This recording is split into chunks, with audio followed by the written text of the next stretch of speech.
Salam sejahtera untuk saudara-saudara sekalian, para pelayan Tuhan, guru-guru sekolah minggu, pelayan anak yang lain, para pemerhati, pelayanan anak, orang tua.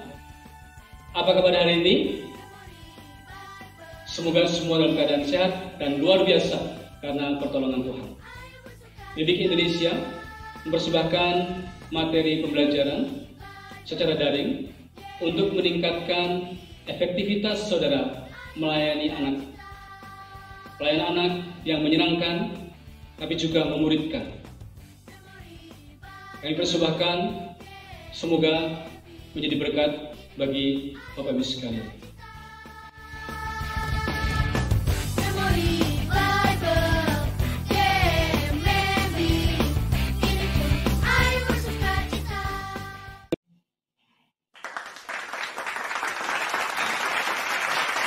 Materi pembelajaran kita kali ini adalah dari seri Power Up.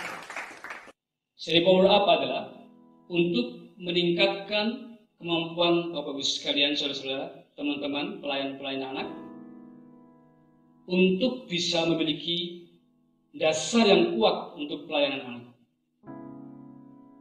Kita tahu bagaimana harus melayani anak, kita tahu bagaimana harus bersikap jika ada masalah. Dan materi kita kali ini menolong teman-teman sekalian untuk bisa memiliki kemampuan seperti itu. Materi ini sangat penting karena prinsip dasar ini yang sangat menentukan bagaimana teman-teman sekalian, Bapak Ibu sekalian, para pelayan-pelayan anak untuk bisa melakukan pelayanan anak yang efektif tapi juga menyenangkan sesuai dengan dunia anak-anak, sesuai dengan caranya anak-anak. Bukan kita membawa anak-anak dengan caranya orang dewasa, tapi kita menggunakan cara-cara anak-anak untuk melayani anak-anak, menjangkau anak-anak, dan juga untuk memuridkan anak-anak.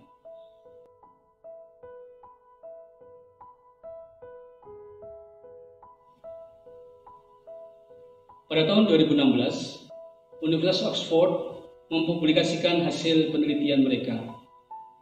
Mereka melakukan penelitian dari antara 702 profesi pekerjaan yang ada di Amerika Serikat. Dan ada di antara pekerjaan-pekerjaan itu yang akan hilang dalam waktu 10 tahun ke depan. Misalnya, resepsionis hotel, pemandu restoran, manikur di salon, wiraniaga dari pintu ke pintu. Mengapa semua itu bisa terjadi? Alasannya adalah mekanisasi. Atau pekerjaan-pekerjaan itu dilakukan oleh mesin atau oleh robot. Jadi, setelah 20 tahun ke depan, kira-kira 50% pekerjaan akan hilang. Bagaimana dengan pekerjaan saudara? Tetapi mereka juga melakukan penelitian tentang profesi atau pekerjaan yang tidak akan hilang. Di antaranya adalah guru. Dan ini termasuk juga profesi atau pelayanan Bapak Ibu sekalian sebagai guru-guru sekolah minggu. Pekerjaan yang saudara lakukan, Bapak Ibu sekolah lakukan, itu sangat penting dan tidak bisa digantikan oleh mesin. Dan pelayanan itu, pekerjaan itu tidak akan pernah hilang. Dan ini sangat berharga. Mengapa? Karena pelayanan Bapak Ibu sekalian sebagai guru-guru sekolah minggu atau pelayanan anak itu menentukan jalan kekekalan anak-anak yang Bapak Ibu saudara sekalian layani. Melalui pelayanan Bapak Ibu sekalian, anak-anak bisa bertemu dengan Tuhan Yesus. Tuhan Yesus bisa mengubahkan mereka menjadi murid-murid Tuhan Yesus. Pelayanan Bapak Ibu sekalian ini sangat penting dan sangat berharga. Kenapa? Karena pelayanan ini memberikan makna hidup bagi mereka. Dan pelayanan ini sangat penting karena pelayanan ini hanya bisa dilakukan berdasarkan kasih. Jika tidak ada kasih, tidak akan bisa dilakukan. Pelayanan ini sangat penting karena bisa menghubungkan anak-anak dengan saudara dan terlebih lagi dengan Tuhan Yesus. Itulah sebabnya saudara sebagai guru sekolah minggu, pelayan-pelayan anak harus bertumbuh. Yang menentukan keberhasilan pelayanan anak bukan buku-buku panduan, bukan buku-buku bahan ajar, tetapi adalah saudara-saudara sekalian sebagai guru-guru sekolah minggu. Saudara yang menentukan apakah pelayanan Anda akan efektif atau tidak? Apakah pelayanan Anda akan membawa anak-anak itu mengenal Tuhan Yesus? Apakah pelayanan Anda akan membuat anak-anak itu akan menjadi murid-murid Tuhan Yesus?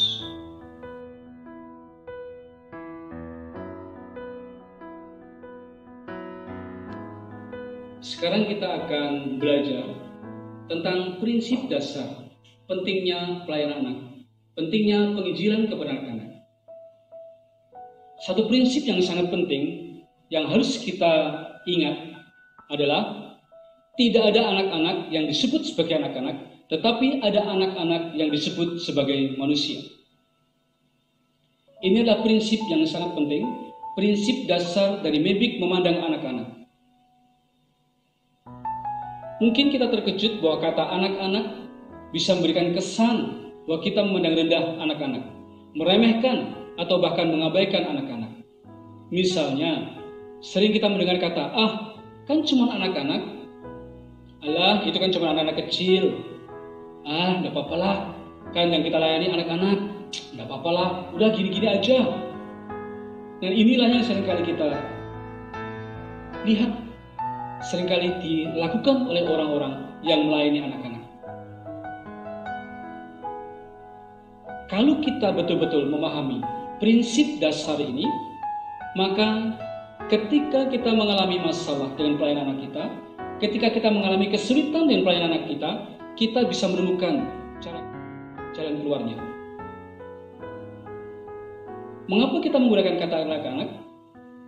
Yohanes 15 ayat 15 mencatat, tetapi aku menyebut kamu sahabat. Tuhan Yesus yang adalah Allah itu, yang tidak berdosa, memanggil kita orang-orang berdosa dengan kata sahabat. Tuhan Yesus mau menjadi teman-teman kita. Oleh karena itu, kita memanggil anak-anak bukan dengan anak-anak, tapi dengan kata teman-teman. Teman-teman sekalian, saudara ditanya, apakah pelayanan anak itu penting? Saudara pasti menjawab, penting. Tidak ada satupun orang yang mengatakan pelayanan anak tidak penting. Tapi betulkah demikian kenyataannya? Semua ini bisa kita lihat dari sikap kita. Karena sikap kita, tindakan kita, itu menjadi bukti apakah betul kita memandang sesuatu itu sebagai bernilai atau penting. Manusia akan melakukan sesuatu yang dia pandang sangat penting atau bernilai. Teman-teman sekalian, coba kita melihat, cek satu persatu. Apakah betul kata-kata saudara yang mengatakan bahwa sekolah minggu itu penting, pelayanan anak itu penting?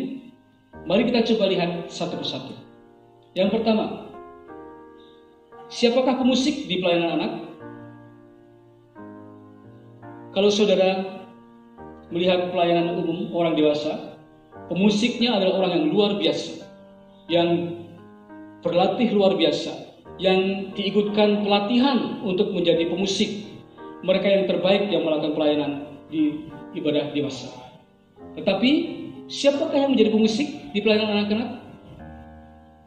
Biasanya adalah mereka yang biasa-biasa saja memainkan musiknya, atau yang baru belajar, atau daripada tidak ada.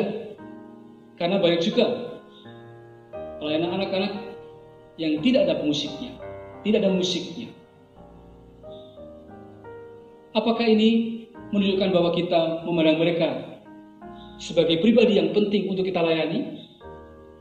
Sikap ini juga berarti kita membedakan antara pelayanan anak dan pelayanan orang dewasa. Yang kedua,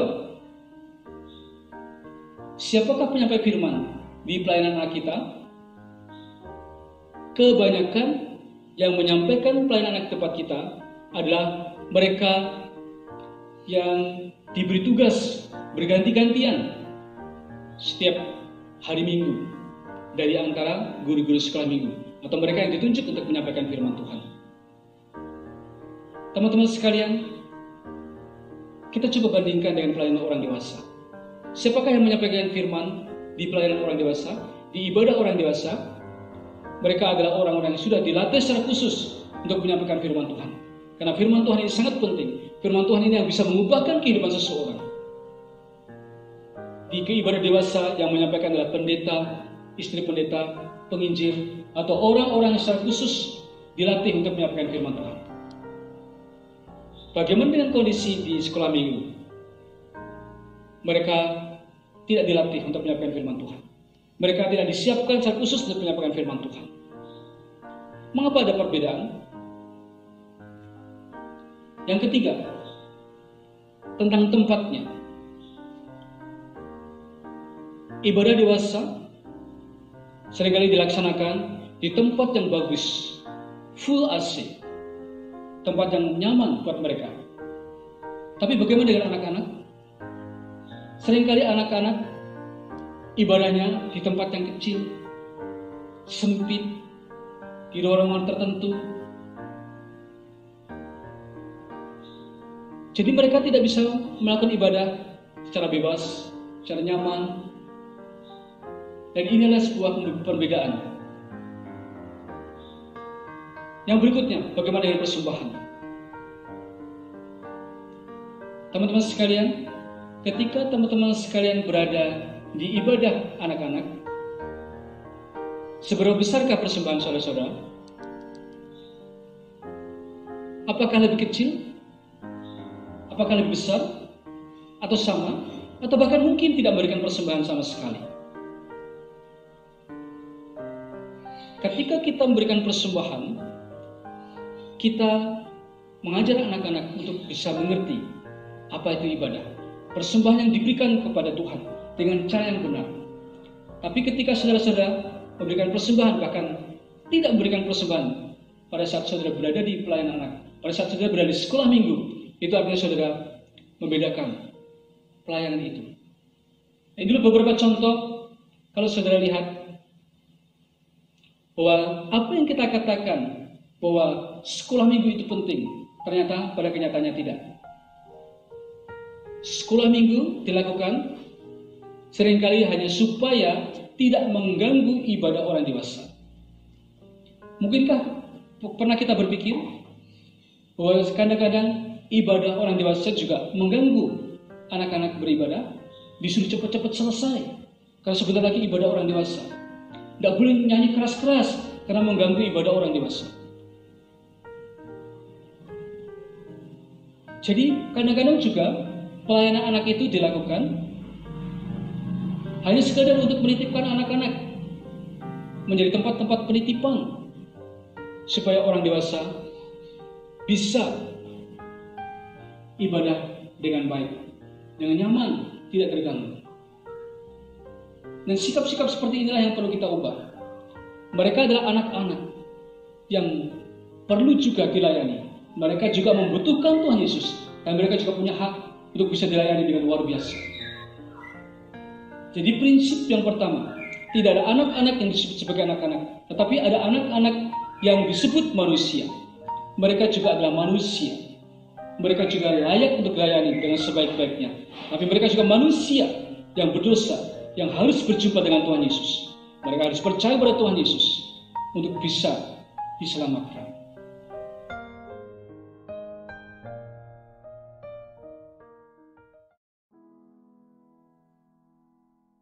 Saudara-saudara yang terkasih, teman-teman sekalian, kita perlu melihat di gereja kita, bagaimanakah dengan prioritas pelayanan anak-anak? Seringkali kita melihat pelayanan anak-anak itu dinomor sekiankan di gereja-gereja, di tempat-tempat pelayanan yang lain. Tapi seharusnya kita menempatkan anak-anak menjadi prioritas pelayanan kita. Mengapa kita harus meletakkan pelayanan anak-anak atau penginjilan kepada anak-anak sebagai prioritas? Karena yang pertama, ini adalah kehendak Tuhan.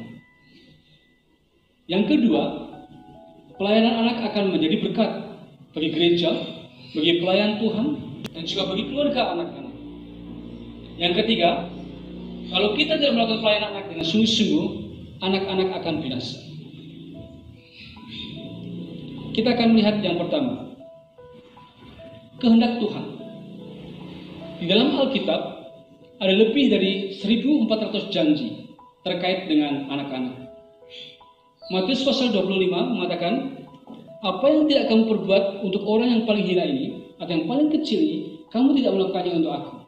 Dan di situ Tuhan Yesus mengatakan, apa yang tidak dilakukan untuk anak-anak juga tidak dilakukan untuk Tuhan Yesus. Teman-teman sekalian, dalam Alkitab, Tuhan Yesus memberkati anak-anak dengan penumpangan tangan. Tetapi hanya kepada anak-anak sajalah Tuhan Yesus menumpangkan dua tangannya untuk memberkati anak-anak. Hanya kepada anak-anak. Dan mujizat yang terjadi itu terkait dengan anak-anak. Kebanyakan terkait dengan anak-anak. Contohnya 5 roti dan 2 ikan. Anak perempuan Yairus yang disembuhkan. Dan ini adalah contoh. Ya. Ada satu lagi yang tercatat dalam Alkitab, yaitu ketika Tuhan Yesus merasa senang dan melompat.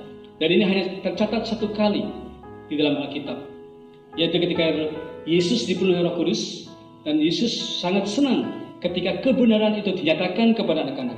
Ketika anak-anak bisa mengenal siapa Tuhan, dan inilah yang membuat Tuhan Yesus senang. Matius 18:14 tertulis demikian.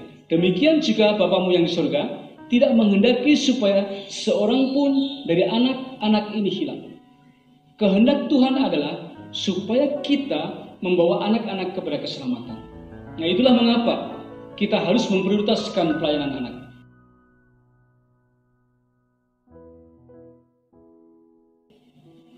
Mengapa kita harus memprioritaskan pelayanan anak? Yang kedua, menjadi berkat. Teman-teman sekalian, banyak gereja diawali melalui pelayanan anak.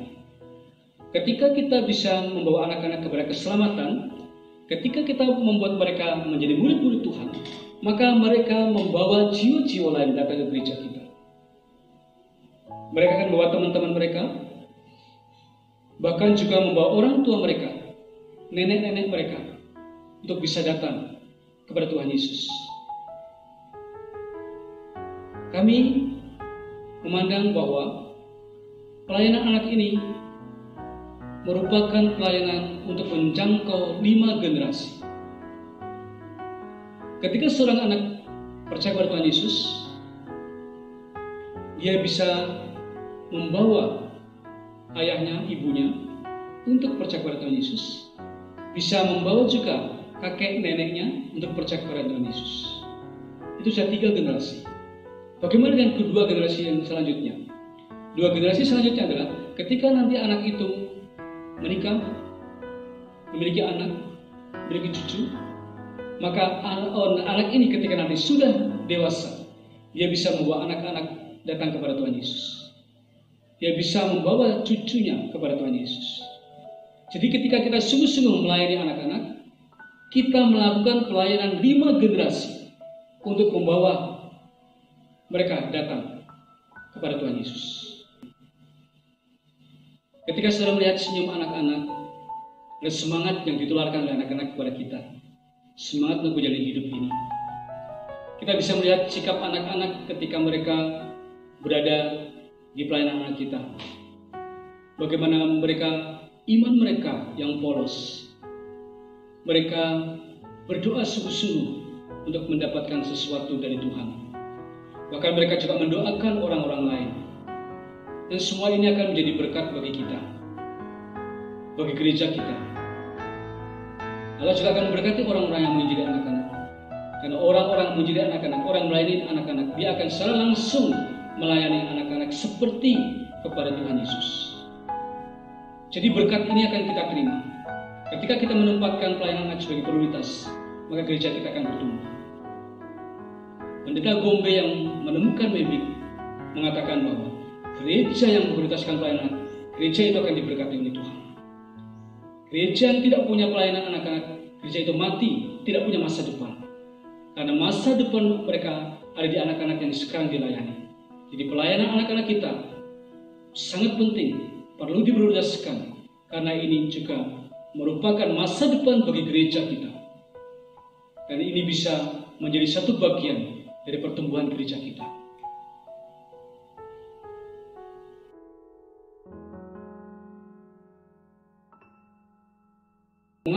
harus memprioritaskan pelayanan anak-anak atau penginjilan kepada anak-anak, karena anak-anak akan binasa. Banyak sekali kegiatan sekarang ini, apakah itu kegiatan sekolah, kegiatan sosial, kegiatan-kegiatan yang lain, yang membuat anak-anak tidak datang ke gereja. Mungkin kegiatan yang dilaksanakan pada hari Minggu, akhirnya mereka tidak datang ke gereja. Ada orang tua yang lebih memprioritaskan kepada hal-hal yang lain dan tidak mengarahkan anak-anak untuk beribadah. Cara pandang orang dewasa seringkali juga membuat anak-anak tidak datang ke sekolah. Acara-acara di televisi membuat anak-anak tidak datang ke sekolah. Ada banyak hal yang membuat anak-anak bisa menjauh dari gereja. Mereka tidak bertemu dengan Tuhan Yesus. Anak-anak pun adalah manusia, dan mereka juga berbuat dosa sejak dari masa kecil mereka. Anak-anak adalah manusia, dan mereka dikandung dalam dosa. Mereka dilahirkan dalam dosa. Roma 3 ayat 23 mengatakan, karena semua orang telah berbuat dosa dan telah kehilangan kemuliaan Allah. Dan itu termasuk juga anak-anak. Dan ketika anak-anak tidak bertemu dengan Tuhan Yesus, tidak percaya kepada Tuhan Yesus, mereka akan binasa. Karena itu kita harus membawa mereka kepada Tuhan Yesus. Dan saudara memiliki posisi yang sangat penting, posisi yang sangat menentukan. Anak-anak yang Tuhan titipkan di gereja saudara, anak-anak yang Tuhan titipkan untuk saudara-saudara layani, mereka harus dibawa kepada keselamatan. Mereka harus mengenal siapa Tuhan Yesus, dan karena iman itu menentukan keselamatan. Mereka harus dibawa untuk sampai kepada keselamatan berdasarkan iman mereka kepada Tuhan Yesus.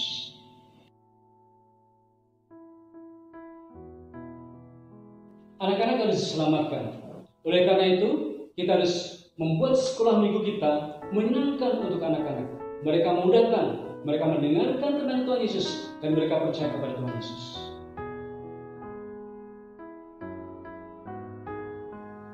Demikian materi pelajaran kita pada kali ini tentang prinsip dasar pendidikan anak, tentang prinsip dasar pelayanan anak. Mari kita mengulang sekali lagi prinsip dasar didik, yaitu tidak ada anak-anak yang disebut anak-anak, tetapi ada anak-anak yang disebut manusia. Kita juga mengingat mengapa kita harus memberikan prioritas kepada pelayanan anak. Yang pertama, karena pelayanan anak adalah kehendak Tuhan. Yang kedua, pelayanan anak menjadi berkat. Dan yang ketiga, karena anak-anak menuju kepada kebinasaan. Demikian materi kita pada hari ini.